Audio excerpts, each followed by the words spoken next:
Mido Dibatu just say. Sa upe obia oye kromfo pa kese. I was abana na or serve odi can serve ye as a president council, President Miss,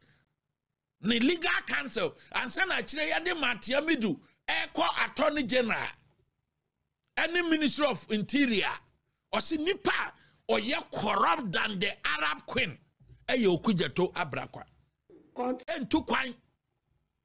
obeka economy, and the diako. Now your government appointee, now say who too quiet, and for first class ticket, and for business class, you know. And now I am saying on the evidence show, I will hear TV say,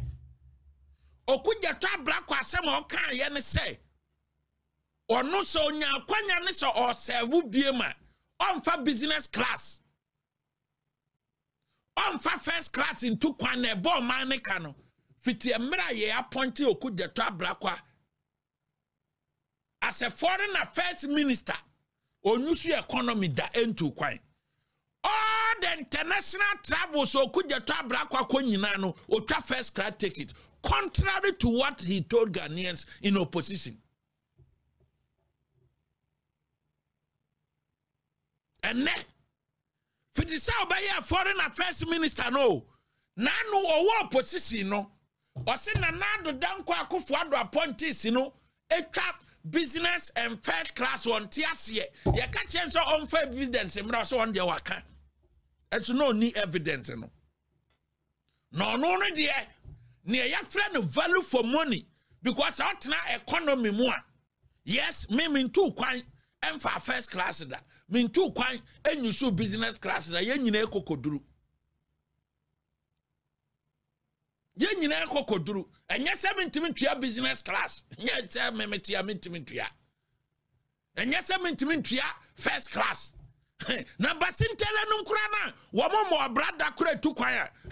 wo mo no timinya aye be DC wodi business class ne first class na me na mentimentua but Okuja to abrakwa se Okuja to aboa kwaso o e kan wo ha say appointees yo mutu kwanya wo mu yusu business in the first class nyina no ono no de be ya foreign affairs minister obe make sure say sa de no to obetwa edi akofo ado aban na tem eye press conference upon press conference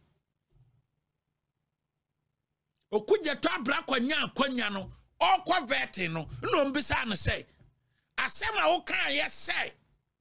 business class any first class ticket you know a ball minica and to uba as a foreign affairs ube yusu ana or say a who yes obey yusu first class and not business class obey yusu suffer mati answer the my nature say or ye office or no Okuja to Abrakwa or no nenam hono or wonyansa chen Ghana fua womu di lie so ekokoto aba o nyansa chen omo enti entro na ye wop omo wo opposition ne dia ne say so oba be dintro egu aba ne ho fia aba na ete so no fia eno ne the only way and this be fa so aba aban mu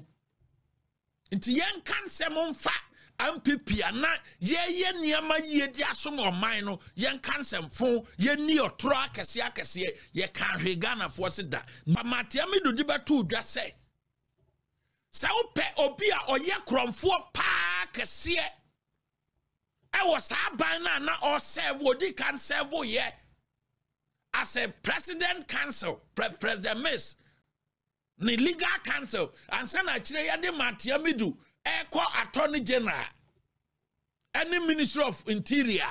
or si nipa or ye corrupt than the Arab Queen, eyo Okuja to Abrakwa.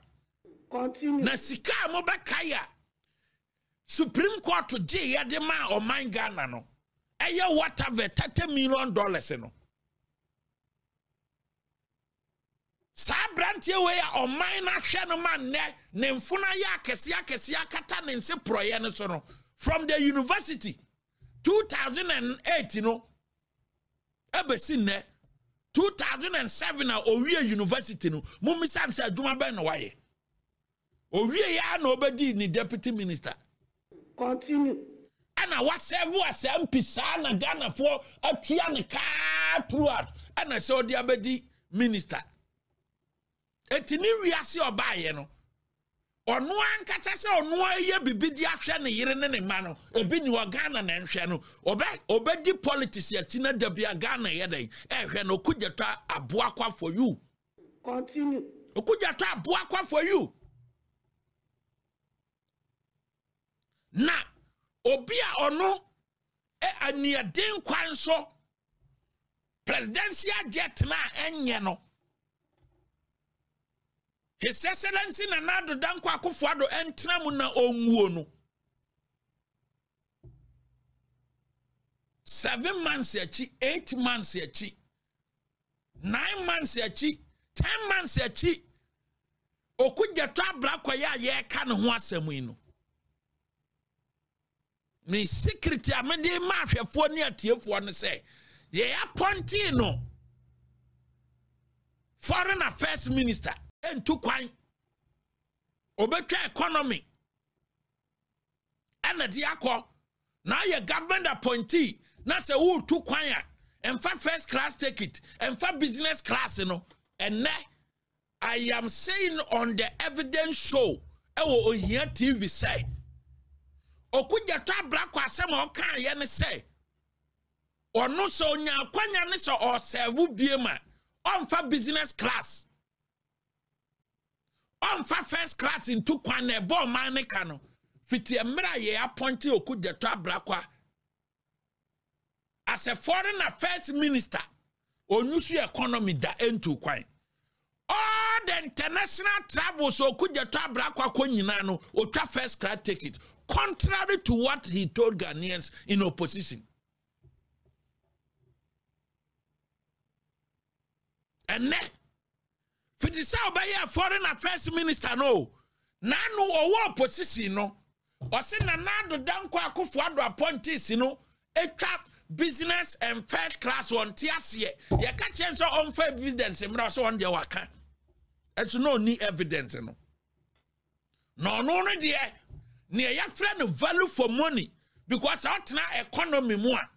Yes, me mean two kwan and for first class that mean two kwan and you show business class that yen kokoduru.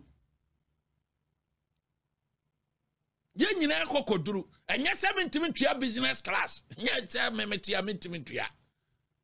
And yes, 70 to your first class. Na basintele nunkurana wamo mo brada kure tu kwaya wamo no timinya ayebe DC wodi business class in first class na me na mintimi tua but okugyeto abrakwa se okugyeto aboakwa so e kan wo ha say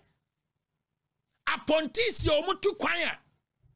wo mu use business in first class nyina no ono ne dia be ya foreign affairs minister obe make sure say saade ne to obetwa edi Akufo-Addo aban na tem ye press conference upon press conference okugyeto abrakwa nya akwanya no okwa veti no mbisa ne say asema wo kan ye say business class any first class ticket no a ball mine ka and to uba as a foreign affairs uba yusu ana or say a who yes obey you first class and not business class obey you so suffer mati answer or the my nature say or ye office or no could ya tabraquano or no nenam hono or when yansa chen Ghana for womudi lie so a cocotuaba or yansa chen omo and trona ye wop omo opposition ne dia ne say so oba be dintro egu abane ho fia abane ete no fia and only the only way and this be fa so aba aban mu nti yen kan se momfa MPP ana ye niama ye di asom oman no yen kan se mfo ye ni otro akese ye kan hwe Ghana for se da ni